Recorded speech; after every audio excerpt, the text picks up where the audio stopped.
एक गजल तेरे लिए जरूर लिखूंगा,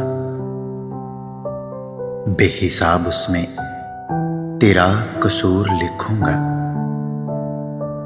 टूट गए बचपन के तेरे सारे खिलौने,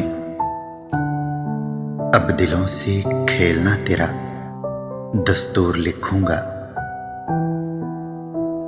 रहा इश्क का दावा तुझे तमाम उम्र, वफा की दहलीज से तुझे मकबूर लिखूंगा।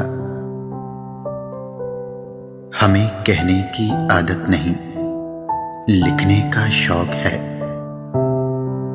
जज्बों को अपने कलाम की तासीर लिखूंगा।